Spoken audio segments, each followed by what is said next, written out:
Welcome back, ladies and gentlemen, to episode 64 of Bell to Bell with Bobby Blaze.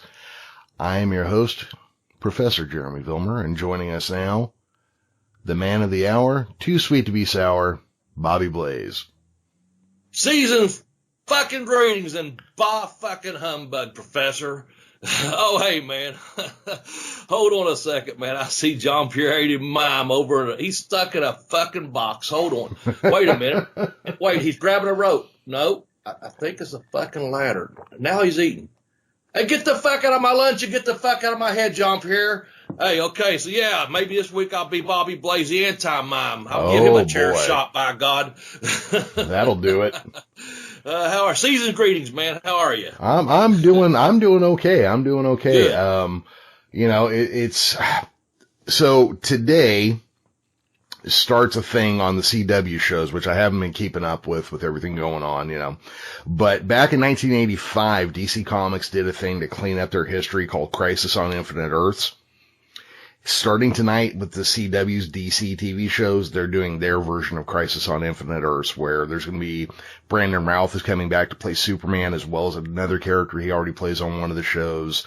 Tom Welling from Smallville, who played Superman, he's going to be on there. And then, of course, Watchmen's also on tonight. So for the next couple days, I'm going into a full 100% TV nerd mode. So once we're done recording here, I'm popping some popcorn, planting my ass on the couch, and not moving till Friday. So you are going to geek out, as you are known as the Geekish Cast on Twitter, correct? That is correct, sir. That is very correct. All right. Well, that's cool, man. Sounds like you got your week packed out, man. Just don't pack on too much. Don't pop too much popcorn and pack on the pounds over the holidays. Yep, that's the plan. But see, my mom just dropped this shit on me this week. It's flavored salt, I guess, for popcorn, and she sent all over this shit that's bacon cheddar flavored. Oh, hey, that sounds really good. Yeah, so I'm probably just going to eat popcorn for the next week until this stuff's gone. That sounds good. That's the plan, man. Yep. You're the professor and you've got a damn plan, so that's good, man. That's good. So how about you, Bobby? What are you up to? Oh, man, I'm about 6'1" still, but you probably don't think they stack shit that tall anymore, do you? I'm just kidding. I'm up to about 6'1" still. Yeah, no, nothing much, man. I've just been, just trying to write a little bit and trying to have fun with the podcast we do. I always look forward to it, of course. Absolutely. And trying to get my mind set for the holidays. It's been cold here. Then it's warmed up to it's almost 60 today. It's supposed to be the next 2 days. It's going to drop down in the 30s at night. But it's, it's cold and rainy one day and then damn warm and sunny the next. So it's kind of crazy. So it's not a real seasonal holiday season yet so far for me as far as the weather goes. Sometimes it manipulates you, and we've got the Christmas lights up down at the park and they've had the Christmas parade and there's been a couple more in the air in the last couple of days, so yeah, just getting ready for that whole Christmas chaos thing, because it is chaos around Christmas sometimes. It absolutely can be. Odin rolls through town with his 8-legged horse, leaving shit in people's wooden shoes and whatever it is that they do. I can't, yeah, I get this stuff confused sometimes, which makes me a really bad grandfather, but I do what I can.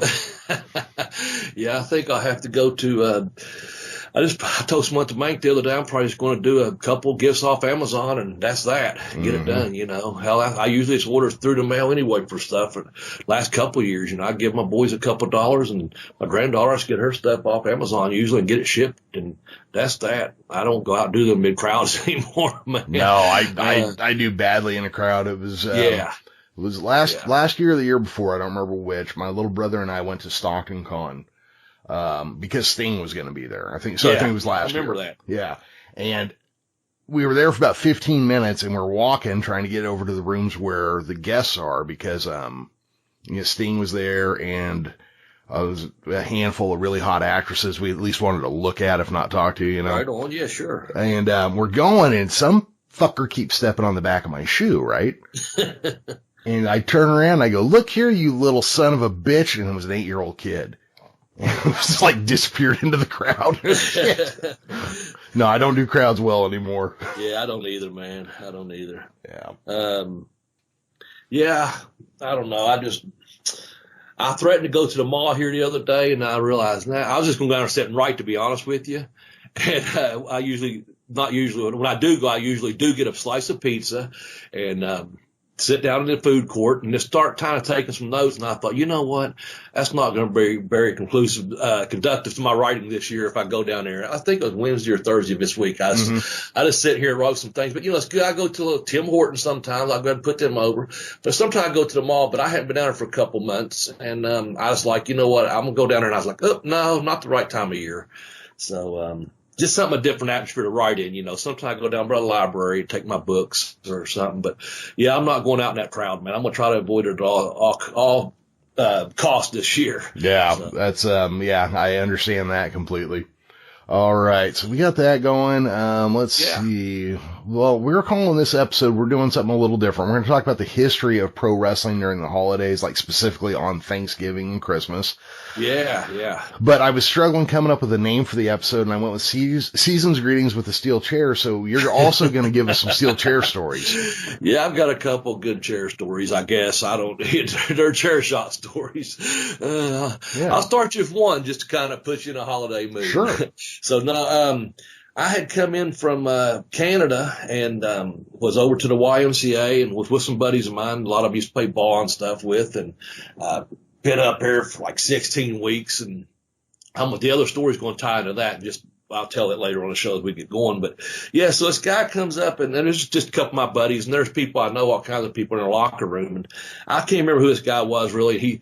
I'm sitting on a bench, a chair, changing my clothes kind of deal, just going to work out a little bit. And this guy comes on and says, yeah, he heard us talking, and they was kind of putting me over for a bit and getting through that tour in Canada or whatever. And I was telling a chair shot story, and he says, he goes, man, this is probably 92-ish maybe. He says, man, that stuff ain't real. That stuff ain't real. Talking about wrestling. You go, okay, well, this is a long time ago, and when that Canadian territory I worked, it was kayfabe, man. It was, it really was. It was a good territory. But anyway, I see, whatever, man. I'm just sitting there because my buddies are looking to see my reaction, of course. But I just sit there and kept putting my shoe on or what I was doing. And he said, what about them chairs? He goes, them chairs aren't real. And I said, look, man, the chairs are real. Okay. I'll tell you that much right now. Cause that's why he kind of intruded in our conversation, And so, he said, no, they can't be real. And I said, chairs are real. So I'm sitting in a folding metal chair anyway. Okay. Mm-hmm. At the, like stools, and there's a bench and there's some chairs, it's in a locker room, just, stuff around. And, he said, well, if they are real, you all know how to try to hit each other with them. And I said, buddy, look, and I just shut him up real quick. I said, buddy, look, how about this? How about you let me hit you with a chair? It's real. And let's just see how you react to it, okay? I don't even care if you put your hands up. Let me hit you with a chair, and we'll see. Well, needless to say, he turned around and walked away. He did not want a chair shot from a professional wrestler. No. And I would have smoked his ass too. I'll tell you that. I would have. But he didn't ask for it. He was teasing around for it, but I wasn't going to do it without his permission. But if he said, yeah, I wouldn't have released my hands a little bit upon impact, or I would have swung it from way back down south, and I'd have got him good. Oh, yeah. And I'm against those unprotected chair shots now to the head. I hate those. I hate seeing them and stuff, and I know he's got rid of a lot, but I would have, if he'd have fed his head standing there, I'd have got him, or whatever, So, yeah, chair shots, man. They're a real thing. Yeah, well, and I get you can quote unquote gimmick a chair a little bit. You can, loosen up the rivets. Like you were saying, you can kind of let go of the chair a little bit on impact. You can't fake gravity. Yeah, it's just, momentum. Yeah, momentum still works no matter what. I can throw a soft punch, but I'm still hitting you, Yeah. Oh, man. Yeah. So, anyway, so that's one chair shot story, but I didn't want to hurt someone either, and that wasn't the intention. He just basically had intruded on our conversation. It wasn't someone I knew. I think one of my buddies may have been acquainted with him or something, but I was just over going to shoot some ball with them guys, just kind of get back in town or whatever. So wasn't any reason to smoke someone off a chair, No. So, but he was kind of asking for it. He just didn't beg for it. I'll say that. Once I said, let me hit you with a chair and we'll see how real it is, he was like, yeah, I think it's time for me to go play racquetball or something, I don't know. Maybe the Women's Health Club was calling him. I don't know. Yeah. Yeah. So, I don't know. There was a story about somebody telling Harley Race that they don't really bleed and it was ketchup. And I think that might have been, I mean, I can only imagine how fucking stupid that guy must have felt after Harley Race beat his fucking ass with a ketchup bottle.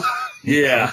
Man, yeah, I can imagine. There's your fake blood with that, ketchup mix there. Yeah, big old thick Heinz 57 bottle off the table there. Yeah, Harley is just one of those guys that, you know, as I understand it, and not knowing the gentleman, never having met him, but as I understand it, you could push him about 2 or 3 inches and then shit broke loose. Yeah. You know? Yeah. We've got that special podcast about him, about how tough he is, you know, and his memories there. And we also have the one on the YouTube. I'll go ahead and put that out there too. The one on YouTube where, the legit tough guy. So we know how tough Harley was, man, you know, so we don't have to go through that again. But if you want to know how tough Harley was and do a little tribute for him, you can go to our YouTube channel at tinyurl.com/BBBB video. And that thing's been gaining some momentum again, and we appreciate it very much out there, wrestling fans. Go out there and listen to all kinds of different things that Tex has done down in the boiler room with our podcast here. So yeah. Yeah, absolutely. You know, real quick before we start digging into things that we were going to talk about in regular news, you know, last week we did make a kind of announcement about Tex's recent loss in his life. Yes. And I don't have the exact tweet in front of me, but, you know, there was a video that Tex did for us last year with Boogie Woogie Man Jimmy Valiant. Yep. And Boogie lays a big old kiss on Tex's wife Sheila at the end. Yeah. And Tex sent out a tweet this week, you know, it's just kind of an update on what he's going through. Yes. And he gets to the end of it and he goes, you know, I just don't know how I'm going to break this to Jimmy Valiant, which was one of the funniest things that has ever caught me off guard in a tweet in my life. So I popped for it because he was, you know, it was a very good tweet. I recall it too, and then I think he said he Valiant may not even know who he is without Sheila there. So you know, so that's getting over, man. When the Boogie Woogie Man, handsome Jimmy Valiant, you know, kisses your woman right there for you. That's a huge pop, man. So anyway, Tex, hope you're doing better, man. Hope you're doing better. So hang in there. Well, yeah, because I mean, I don't know if anybody saw this, but I had to do the cover graphic for our episode last week. So, Tex, we kind of need you back. I'm not going to go as far as to say I shit the bed, but I kind of shit the bed. Well, I'll say this. It was better than what I could have done, so I didn't respond. When you said, hope the graphics all right, I was like, it's fine with me. Where you at, Tex? Not to bury you there, Professor. That's more than I can do, buddy, so I'll bury myself. There you go. Oh, man. Well, let's talk about some news here. I know we got a couple things we wanted to bring up. Just which one you want to go with first? You know what? Let's talk about Jessica Carr. That's a pretty big deal. Okay, yeah. I thought that was pretty cool. I was reading an article this morning, and Jessica Carr got called up to the SmackDown. She's going to be the first full-time referee in professional wrestling. We'll talk about, you know, there's some part-time people in wrestling, females rather. And I think it's really great for the women out there in the world. Someone for these young girls to look up to if that's what you aspire to do. But I guess Jessica had aspired to be a wrestler, and she was trained by the Dudleys. And by the time that she got ready for her WWE tryout, they had her ready to go, and she done real well, and then got an invite, I guess, down to the Performance Center there. And I think it was Steven Regal, man, and that guy, you got to talk about an eye for talent, Steve Regal. I think he's the one that convinced her, hey, or at least said, give this a try, you know, put on the black and white stripes here. And I guess she took a liking to it, was pretty good at it from what I've seen and heard. But, and Triple H was a fan of hers, so she went from NXT, I guess, till this past Friday. I didn't watch it, so I don't know if she made her debut, but she was supposed to, as far as I know, and become the first full-time female wrestling referee in professional wrestling. So hats off to you, Jessica Carr. That's pretty awesome. And I know there's a couple others we was going to talk about, Jeremy, but that's a pretty big accomplishment, man, I think. And, you know, the way things are going in the world nowadays, that's huge. Yep, and of course I've already closed the Twitter page, but there is a young lady that referees on AEW, but I have to assume that it's not full time then because of the distinction they draw there. It's kind of an exciting time. Yeah, you told me her name was Aubrey Edwards. That was it, Aubrey Edwards. Aubrey Edwards, yeah. I think because when they were here in Charleston area a couple of weeks ago, I know several of the fans that follow me on Twitter and stuff, they had sent me some pictures. They had posted on Twitter, I should say, and they took some pictures with her. Aubrey Edwards, that's what you told me her name was. I couldn't remember it until you sent it to me, actually. So yeah. That's pretty cool. Yeah. No, it is. And it's, it's kind of cool right now because, again, like we've been talking about, wrestling is blowing up right now. Yeah. It's starting to feel more like it did during the territory days. But at the same time as wrestling in general is blowing up, women in wrestling are all over the place. I mean, this isn't, sure, most of them are still hot. But this isn't the days of Sable and Sunny, just, right. It doesn't matter how they are in the ring. These are like mostly talented women who are in the ring, who can wrestle. Look at your girl, Thunder Rosa. She's a wrestler and an MMA Very fighter. athletic girls out there nowadays. Yeah. And, just to the listeners last week on that Thunder Rosa, I thought the piece they done on her was really good. I think the thing we was talking about, Professor, was it was kind of out of sync with her character being pushed to the heel and then being pushed more of a babyface for the MMA. So it wasn't a dig towards that product. No. I know we'll talk about NWA in a second. So I hope no one misinterpreted anything on that when I said that. But yeah, man, there's a lot of talented girls out there. I know, work for, AEW, WWE. Where I started watching NWA, I liked that Thunder Rosa because, and I realized she's just a young lady and she's busted her ass and been in several different promotions. And, she's got an opportunity that has taken and just ran with it each time. And it's because the way she looks, the way she works, it's just really believable. And that's something that's not to take anything from any of the girls out there, lady wrestlers or performers. It's just, she's really believable. And I like that about anyone. I say it for the guys too, of course, because you want to have that suspension of belief that she's out there going to whip someone's ass, Yeah. And the character goes with it, the way she does her arms and her hands and to the music and some, and I see there's, a couple of those girls they're working with on there is a little bit green, but I see who's carrying who, and she's very talented. So I didn't want to take it away. And I'm glad they did a special on her. But I just, as you and I spoke, I think we spoke a little bit off the air. Kind of clarified myself. It was kind of mistimed. I know they had to do it because her fight was then, but it was kind of mistimed for what her character was on air, Yeah. So, well, it was just kind of a distinction, I guess. Yeah, it was just kind of a mood whiplash. And, yeah. And NWA is going out of their way to be like old school, Yeah. This is how wrestling used to be and that's what we're doing. And then they just like blow kayfabe right out the window. Right. Just like, we're pushing her as a villain here, but she's the underdog in this, so we're going to do a package that's completely different mood and style. And it just, But, speaking of NWA. Yes. I put a tweet out. I watched it this week. I put out there, said, did they redeem themselves? And I think they did. Man, I thought it was a pretty damn good show this past week. You got something to announce? I think you told me. I said, hey, yeah, I didn't forget about it, but I was like, that's something good to bring up, Jeremy. What's that? Well, this week, and they finally aired it, the Rock and Roll Express became the 9-time NWA Tag Team Champions. Yeah, how awesome is that, man? That's pretty damn good. And I guess it was the biggest pop of the night. That was the last of the recordings even though it took place, 9 or 10 weeks ago. I guess they, got the pop of the night on the card because that's who they catered to, those fans, the MWA fans, that were there in the building that night. That's TV studio wrestling. You could feel the excitement in there, man, when I'm watching it. And I'm glad they showed the whole thing with Cornette getting in the ring and raising her hands in the air. I mean, that's just kind of full circle, from, I think 35 years ago or something out when 34, I guess, when they first came to NWA champions back in 1985, excuse me.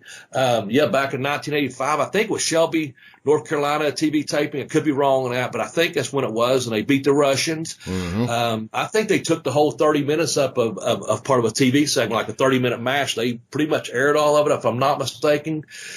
The camera was there. I just know they was on fire then. apparently the Rock and Roll Express still on fire in 2019, and two nicer guys there could not be. So Ricky Morton's a hell of a good guy. Robert Gibson's a hell of a good guy. Yeah. And the Rock and Roll Express, man, people just love those guys. And I'm gonna tell you, the way they treat the fans when you come up to them, man. And I've been around them for years and years. The last I saw, it's been several months back, the last time I saw them. But those guys, man, they're just great, and they're great with the fans, and they're just loved everywhere they go, man. They really are. Two good, really good guys. 9 times champion. I guess they're going to be on the next pay-per-view coming up for them, and we'll see what happens. Anyway, that's pretty cool. Yeah, absolutely. So next weekend is the NWA's first pay-per-view event. Called Into the Fire, because they're going to milk every penny out of that Dawkins song they can. They'll be defending, in there. Okay. So after the match, you said Corny gets in the ring with him, right? My brother looks at me and goes, "That's just weird." Yeah, it was. He goes, it's odd. I go, well, he inducted him into the Hall of Fame. He goes, I don't care. It's still weird. I know that it's just weird. Well, if he was like me, Dustin was probably waiting for Dennis and Bobby or Stan and Bobby to come out of nowhere and glom the Rock and Roll Express and start a new program. That's kind of, great. That's kind of, I think what, you're looking around for that, because you're just like, why is Cornette in the ring with Rock and Roll Express? Yeah. What's he setting them up for? Exactly, man. But, anyway, we can all, fantasy book on that. How's that? Absolutely. Now, I do want to say, it's cool that they got him in there, and those guys are in pretty good shape for being in their 60s, and I realize guys in their 60s can still be badasses. Look at DDP. He looks better than anybody around him at 65 years old or whatever he is these days, Yep. And this is a guy who looked like he was 65 when he was 35. He actually looks younger now than he did 20 years ago. Absolutely, yes. But I'm watching that match, and I'm watching those two young guys kick the shit out of these two older guys. I'm just like, if they get hurt, I'm not going to be able to put up with this shit in my head. What I did think is funny, though, is that one of the guys in that tag team they beat, his name is Royce Isaacs. Okay. And he wrestles out of Hollywood. This guy is so strong that he comes out into the ring a lot of times with a shirt that says, "I will deadlift you," and they will actually show him deadlift a guy off the ground in many of his matches. Oh, that's pretty cool. Yeah. That's pretty cool. Yeah, he looks pretty damn strong. Actually, both of them guys with Wild Card, they both look pretty damn intimidating to me. They've got a really good look to them. They do. And I know that was a TV taping, the studio wrestling and stuff. We'll have to see what's going to happen, of course. And that's part of being a wrestling fan, man. Just kind of wait to see what happens. But inevitably they're going to push some of the younger talent, into that NWA, and rightfully so, of course. Oh, yeah. So we'll just have to see what happens. Well, I think they've got a good crop of guys there. Guys and girls. I don't want to get too specific. They got a good crop of talent they're working with. I hope they can find ways, like maybe since we now know that they're going to go like 2-month seasons, that they can roll some people in and out as they go and kind of establish some other younger people who are up and coming. I can't, I'm hoping that's part of what they do. They did announce a new, color commentary guy. Yes, I think you're probably familiar with him, aren't you? A little bit. Now, okay, I'm not. I just thought, because he's from Hollywood Wrestling too, right? Or no? No, he was the WWF. Oh. He's from NXT. Oh, okay. I didn't know that. I honestly, I can't recall his name. I read a couple of things, and now I'm drawing a blank now. Yeah. But someone was putting him over about coming in, and I thought he was a Hollywood Wrestling. What I was thinking. My bad. So, his name is Stu Barrett. I think he wrestled under the name Wade Barrett. Oh, is that who that is? Yeah. Okay. I got you. And Bad News Barrett would be another one. Yeah, he was part of that big program, NXT versus John Cena thing. Okay. Yeah. I didn't put 2 and 2 together, see? So that's cool. Okay. Now here's the thing, though. If I remember right, doesn't he have kind of like a northern English accent, like a Manchester-y? I think so, yeah, because apparently he's friends with Nick Aldis. That was the other thing I gathered, too. I did put that together. Yeah. Yeah, I do think he has an accent. Well, and Nick Aldis barely has an accent anymore. Yeah, I mean, but I've got an accent. So yeah. Well, look, in Canada one time I was told I had an accent, and I have the most middle America, North American, like you can't tell where I'm from by my accent, but he's going to do color, which my brother says he's a good talker. I'm not all that familiar with him. Now that you mentioned, I have seen him come out before and hit the mic. I really have. It's been a couple of years, but I know exactly who it is, and that makes sense. And I think he'll probably do good. We'll see. But he does have a good voice, and I remember him coming out speaking several times, doing his gimmick, on the microphone with the stick work, So yeah, okay, that's cool. Yeah, so we know who's going to quote unquote replace Jim Cornette. Yeah. Also, they did so I listened to a little bit of Jim Cornette's show this week, part of it that was on YouTube. Apparently that package show had always been the plan for episode 8. That wasn't like a post Corny resigning thing. Right. Even though it sure smelled like it. Yes. It just turned out to be one of the worst packaged episodes ever made is what happened. Yeah. And, so, they did do a nice little send off for Jim Cornette. That was cool. I liked that they did that. Too. Yeah. I don't think he did. Well, and I was listening to a thing this week, and he's talking about how some of his fans were like, fuck the NWA, and he's like, don't fuck the NWA, because that's Nick Aldis, that's Tim Storm, that's these guys. I heard that, and I respect that. Yeah, he goes, fuck Dave Lagana. Yes. That's where I was going with it. That's pretty good. But yeah, that was what we talked about last week when they had that one episode. We kind of like, hey, we're tuning in for wrestling, man. What's up? Kind of thing we talked about.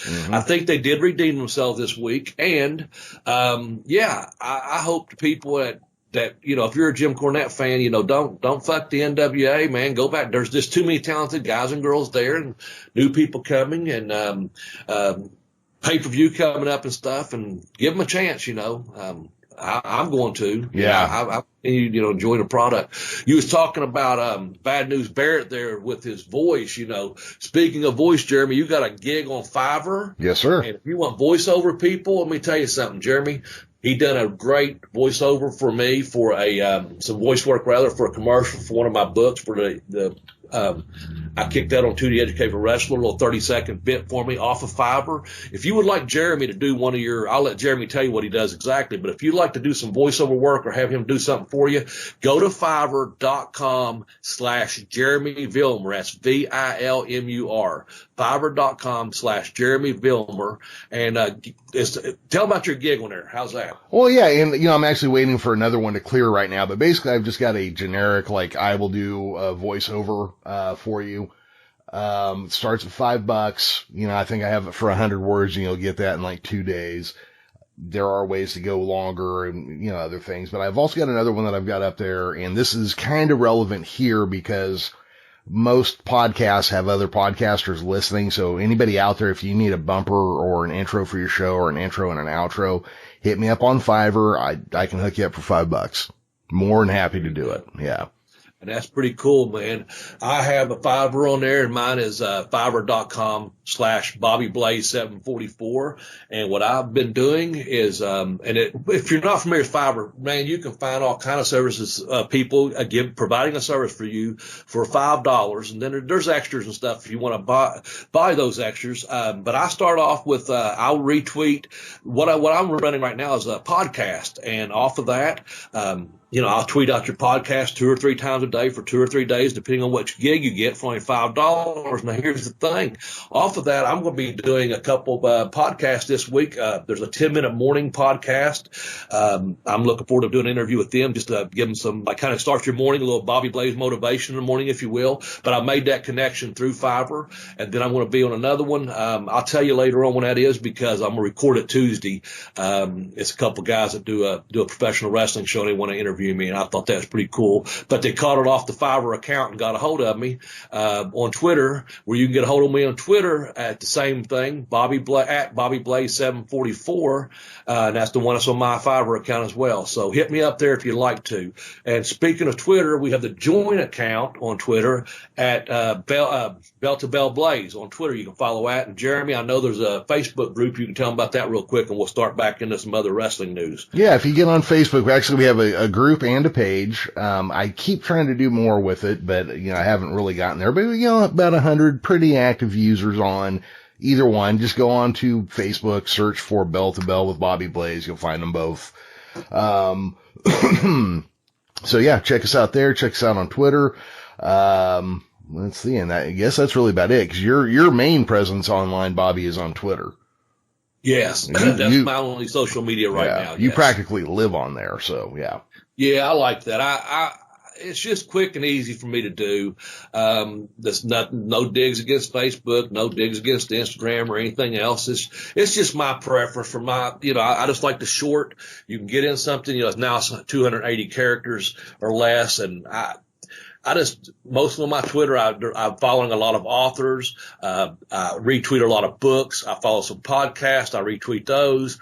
Of course, most of it is professional wrestling. And this podcast, of course, and my books, of course. And, so yeah, it's just, I enjoy Twitter because it's quick and easy for me. And, also it's fun for me still. I don't get stressed out trying to respond to someone, writing paragraph upon paragraph or something. I can just hit them right back. Just like with a YouTube channel. When we get comments, which we love to hear all the comments, that's great. But if you want to, because Jeremy or Tex will send me some of those comments, and usually so positive. We appreciate that. But if you want to interact with me, Twitter, because it's faster, and that way I can say, oh yeah, here we go. That way I'm not having to go over to Facebook, not having to go over to the YouTube and answer all those. If they just hit me up on Twitter at BobbyBlaze744, that's just quicker for me, and that's where I like to correspond at. And I'm very open to my correspondence. I try to enjoy it as much as I can because I want the people, the fans that follow the show, and the people that I know. Whether it be an author or another wrestler or another podcaster, I want them to have a positive experience, and that's why I stay on Twitter. I try to keep it very positive as well, just so you know. So. Yep. And that's a good place to do it. So yeah, if you're trying to, get a hold of Bobby, hit him up on there.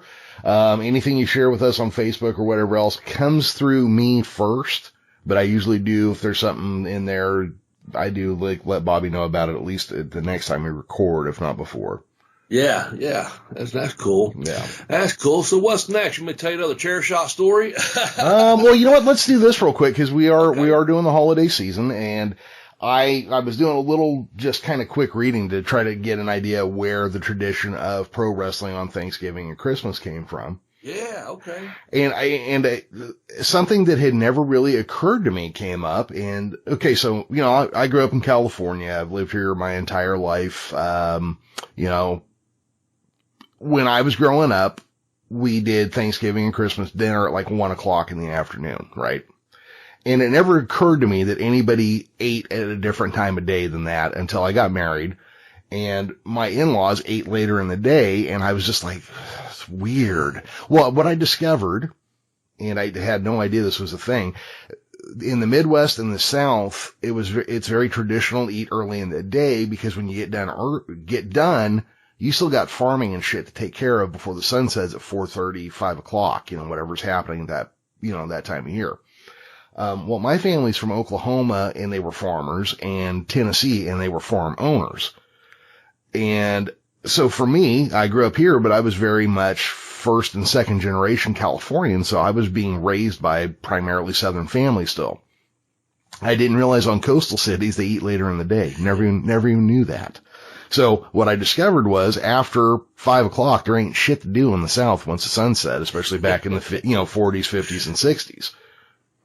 So Bobby, how true am I? I mean, you're in Kentucky, which is kind of south. Yeah, we always ate at 12 or 1 growing up, and I'm gonna speak, starting coming as a wrestling fan, that's Thanksgiving was one of the biggest nights in wrestling, and we always ate at 12 or 1. This year I ate at 1:00. It still gives you plenty of time to get done and do what you got to do or anything, or you can eat another meal that evening if you want to, if you don't go to wrestling. But yeah, when I was wrestling, hell, I got married about a week before Thanksgiving, way back when.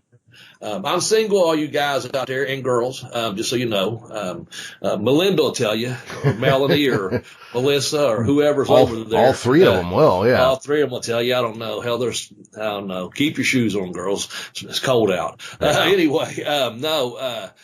So yeah, I went to my in-laws for the first time, that for that first Thanksgiving rather about a week later. And I guess we had to eat like at, 12 o'clock. I had to be in a town to go do Thanksgiving Thunder. And I guess I might have, stuck around a couple of hours at the most, to make a town, and, stayed on the road for 4 days, because that started loop, that 4-day, deal. I mentioned, Thanksgiving, that turkey title with Chris Candido, that was Thanksgiving Thunder 93, and, I've got another I'll tell you about, in a minute, but yeah, it seemed like every Thanksgiving down here, when I say down here, meaning, just it was traditional in the South, I think, because it was a huge night of professional wrestling.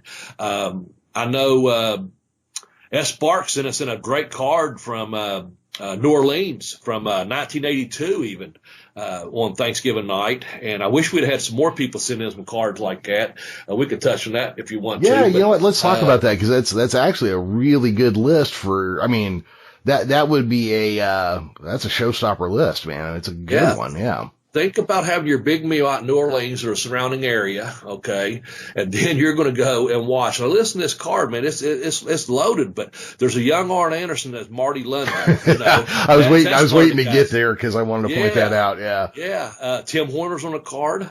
Dick Slater with Mr. Wrestling #2 versus no, there's young Dick Slater. I'm sorry, Mr. Wrestling #2 fought Mr. Olympia. Mm-hmm. Ted DiBiase and Matt Bourne fought the Freebirds, and it was Gordian Roberts with Michaels as the manager. And then your main event, man, for the North American Championship, it was a title versus mask. It was DiBiase versus Stagger Lee. And hey, Sparks, Third Coast, thank you. He is on I think he's on every, more than I am, I'll say he's on every wrestling podcast. Yeah. Or link, and he put so much insight into stuff and lends so much to tweets. That's where I follow you at, just so you know, Sparks. And I appreciate, he sent us some stuff way back when we used to do the arenas. He sent us some stuff from the Superdome, if you recall, some programs and stuff. And this week he sent us a poster from, and actually it was a magazine in the card, I'm sorry, from, like I said, 1982, and I just gave you kind of a rundown on that. So thank you very much out there. That's pretty cool. But how would you like to go to some of those cards, man, and see that? Yeah, That's stacked. Yeah, that is a hell of a show right there. Mil Mascaras and Chavo Guerrero versus Tully and Gino. Jeez. How good would that have been? Yeah, Stagger Lee versus Ted DiBiase. You know what a big deal that was. Oh, yeah, for sure. Did they ever figure out who that was under that mask?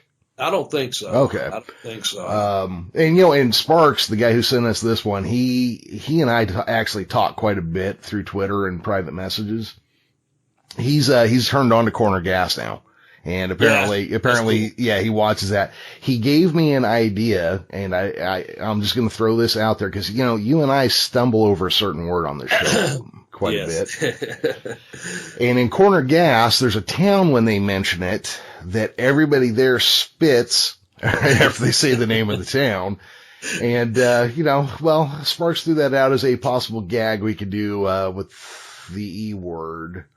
Yeah, okay. Going forward. So just, I like that. Yeah, we'll keep that in mind. Yeah. And I know that would come back to your memory there at some point when we was talking about that, because that's what you was going to mention on shout outs. That's what it was.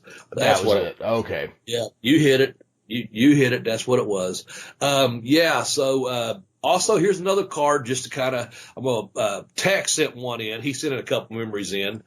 He sent one in from, 1999 Greensboro, Thanksgiving show, where the first time he got to see Andre the Giant win a battle royal. I thought that's pretty cool, a memory for him to share. And then also, and we know what a loaded card this was, but Starrcade 86, he went to a local theater with one of his grandfathers, and that was the night Corny fell off the scaffold. Yeah. So, those were all loaded cards, man. That's what they did, though. You ran your TV, you did your house shows, and it built up to that one big town, whether it be Greensboro, North Carolina, or New Orleans, Louisiana, or, our main town was Knoxville, Tennessee. Johnson City and Knoxville. Those were pretty big towns. Mm-hmm. And, we done our Thanksgiving Thunders there. Also, we done our Christmas Chaoses there. Christmas Chaos 93, we had, a stacked card. I checked it out earlier. It's a really good card. I wrestled Prince Karis. I had to wrestle a damn mummy. They got that on YouTube. I think I'm actually doing commentary with it. That Tex put up there for us. And, that was pretty cool, man. To be working on Christmas Day Christmas Day to open up the 4-day loop, to be down there in Knoxville. Again, what a fine southern town that is too, man. It's just one of those things that, I'm sure we didn't go back and get, I'm sure the Omni in Atlanta. I'm sure that, wherever, probably Florida, Championship Wrestling Florida. I'm sure, in Tampa, Orlando, or Miami, they had to have a huge, Thanksgiving show or a huge Christmas show. We just didn't get a lot of information on that, but it's just that time of year that for wrestling, those were the two biggest nights in professional wrestling, was Thanksgiving and Christmas Day. So I think that's pretty cool. I think, because by the time I was old enough to be interested in wrestling, local wrestling had dried up around here. I think the early 80s is when Roy Shire quit promoting in this area. And I think Modesto had been dead for a year or two by then. And it wasn't really being done. So for me, the standout night I remember, and I didn't even see it on Christmas night, I just know what happened on Christmas night, is the cage match with Kerry and Flair. Yes. And that was a Christmas night. I was hoping you'd bring that up. Yeah. Yeah, Fritz loved to run shows on holidays, and he called them the Star Wars, which I believe the 605 uses for their holiday shows as well. It goes back to that. Fritz did big shows on Christmas, and that was one of the big ones when the Freebirds turned on the Von Erichs, and one of the biggest rivalries of all time that everybody continued to chase for another 20 years, and nobody could quite get back in the bottle again. Yeah. Yep, that made our list of the top heel turns, on that podcast, and I was hoping you'd bring that one up. That was really cool, man. Because while we were doing the research for it, I just kind of remembered it from memory, and then you sent me a little tag note to Wise Tension. You said, "Yeah, it was Christmas night, I think," and I was like, "Oh, okay, cool," So there's your tie-in for your holidays. So pretty cool, man. Pretty cool. Yeah. Well, this doesn't revolve holidays, man. I'm gonna tell you, I've got smoked with a chair before myself. I was talking about not hitting a guy at the YMCA, and this is happy holiday memories and seasons fucking greetings, and with a steel chair. I was up in Canada and working up there, early on in my career, and I was wrestling Goldie Rogers, and so I started I was up there the first year as a heel. They were slowly going to turn me babyface the second. It tore up there. About 8 weeks into the tour, I go from, heel to making that bad. They're going to turn me baby face. So I'm out there with Goldie Rogers, and so we do our thing, and he's like, yes. And if anyone's out there familiar with Goldie Rogers, don't know what I'm getting at, because he had this husky voice that his breathing was hush. Yes, and so we go to the finish, and I've got him, boom, boom, boom, boom, whatever, and I go over to miss something in the corner, whatever, turn around. Well, he had a spray can where he's a nature boy, and he's, spraying his hair and this and that before the match, the whole gimmick thing. But his hairspray can, the old Aquanet, back in the day, metal can too, not tin, just so you know. And he'd pick it up, and then I'd turn around, he'd glob me in the head with it. So, and of course, if you hit the can in the middle, it'll put a dent in it or a smash. And it's not that bad, to be honest, because you can, I fed him and he took care of it. But about the third day, I don't know if he slipped, if had sweat on it, whatever. He globs, but the end of the can, the end of it hits me, the end of a spray, bottle can, globs me in a damn head, and I puts a big pump knot on there, big enough to draw another head of hair on it, and I'm like, fuck this, man. So I go back, and of course I took the bump, whatever. I told Booker Eddie Watts, I was like, man, he's got to tell Jack to, that's what I call Goldie. I said, tell Jack to fucking hit me flat if I can. I'll feed him, man, but damn. And he goes, oh, that's all right, Bobby. He said, you'll be okay. Of course I knew I would be. He goes, I'm like, you got to do something about that damn can. And Eddie said, yeah, don't worry, Bobby. He said, you only got a couple more nights, with this finish of Goldie Gallman with you can, he said, because after that, the finish for next week, to set up your run with me, at the finish, you're going to get the can from Goldie and you can hit him back 5 nights in a row, just like he did you. He said, but then I'll be coming out smoking you with the chair as soon as you do. So feed me your back. And I was like, so, okay, now I've got 2 more days with Goldie. Then I've got another 7 days to think about, okay, next week at the finish, I get to glom Goldie. But once I do, I'm going to turn around and someone's going to glom me with a fucking steel chair, So luckily, though, I just fed him my back. And I will say this on a back one, flat across the back, especially the upper back, and you've got some muscle mass there, and a guy lays the chair out flat, you can smoke someone pretty good without killing them. Unlike those open, unprotected headshots or hit you in the lower back or something or what have you. But yeah, I still didn't necessarily like getting hit in a cold hockey arena over the back with a folding metal chair. But hell, business is business, kid, Yeah. So there's another, steel chair story. I don't see how getting hit with any object in the head could ever be fun, and I'm glad I don't work in a profession where I do that, and I'm sorry about that time I cracked you with the coconut. Oh, yeah, man, that was stiff, too. I'll tell you that right now. Very stiff. Well, I warmed up for that one. Young, aspiring wrestlers. Oh, yeah, you did. And I fed into it, of course. Oh, of course. You're a professional. I mean, you know. Yeah. No, I was going to speak of the professional, because any young talent out there, do yourself a favor. Don't feed people open, unprotected headshots. It's just not worth it in the long run. Just trust me on that one. I'll tell you that right now. Just be careful and take care of each other in that ring, guys and girls, and feed them a big full back or something, or get that chair that guy was talking about, the YMCA, one of those F ones, that exist, I guess, in every arena, right? Yeah. Okay, yeah. What else is going on, man? What else about the holidays here? Let's see. I mean, gosh, this might be an episode where we don't run over, because I'm actually kind of running out of stuff to say right at the moment. Yeah, I am too. I really am. Listen, wrestling fans out there, thank you for listening to our program. I'm just going to say that. Let me throw out my books real quick, Jeremy, if you don't care. Sure, absolutely. I've got a couple books. It helps, if you'd like to help to support the podcast, you can get my books on Amazon. I do have a couple ebooks. I've got an ebook called Seasons, Effing Greetings, My Best Christmas Ever. It's only $2.99 to download on your Kindle or using the Kindle app if you want. It's a fun little story about I was about 19 years old, took a trip from the hills of Kentucky to the big city of Baltimore to visit my grandmothers and my aunts and this and that. It turned out to be a really fun time with my brother, my cousin, and an aunt, and really good stuff. But anyway, let me hit the books, though. Or you can do it on Amazon, but the best way to help support the show, honestly, if you would like to get a copy of my first book, Pin Me, Pay Me, Have Boots Will Travel, just hit tinyurl.com/blazebook1. And that'll take you to that book. It'd make a great holiday gift for the wrestling fan in your family or one of your friends that hasn't read the book. It's got, I think, 102, 103 reviews, very positive ones. I've got a really good 3-star review I've shared before that it's once I read it, I'd want to buy the book. And he had several other products. This guy just rated things at 3. You had to really impress this guy. But he wrote this great review for me, and I really appreciate those reviews. That's what helps these independent authors. My other book, if you want to help support this show, the Bell to Bell with Bobby Blaze podcast, because hopefully we'll get a little kickback off of it if you use the tiny URL. You can go to, if you'd like to get my second book, which is called I Kicked Out on 2, The Education of a Wrestler.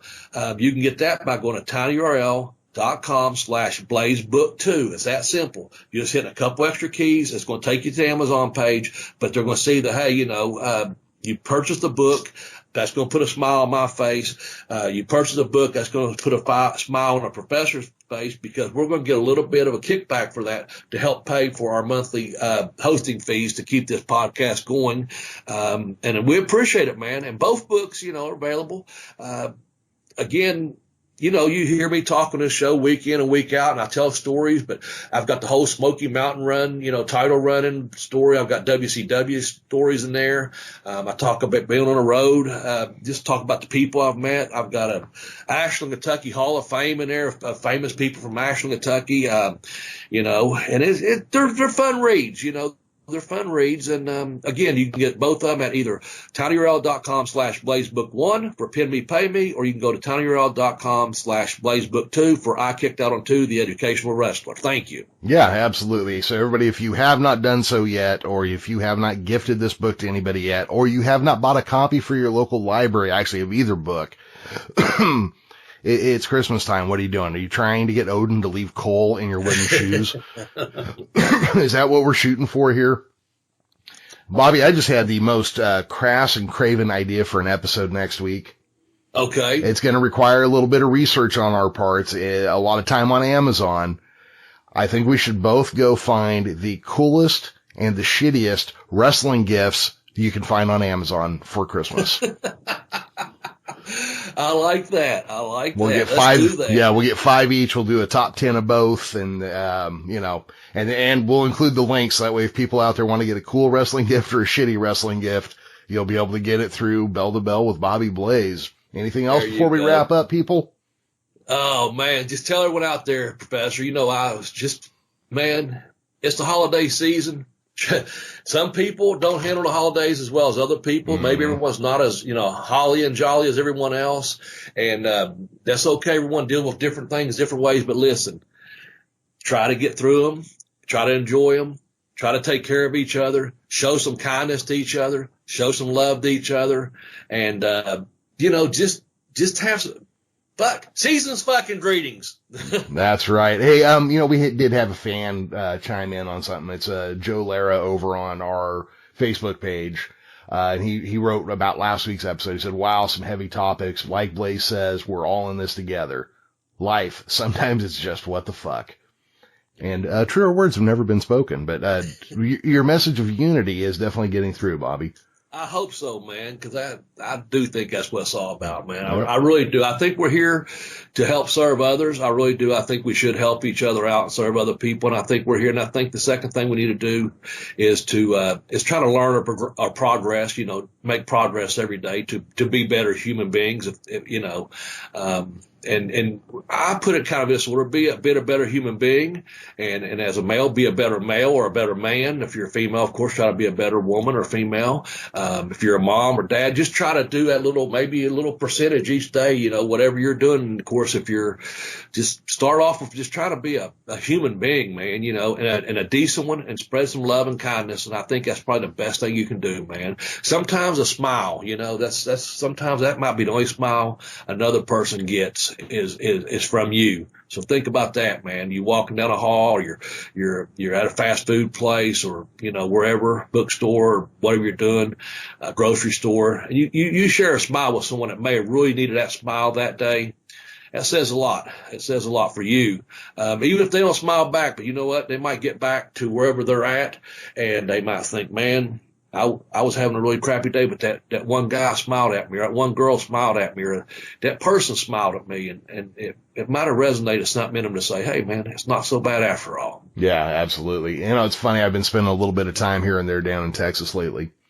And one thing I come away with is everybody in Texas is so damn friendly compared to everybody in California.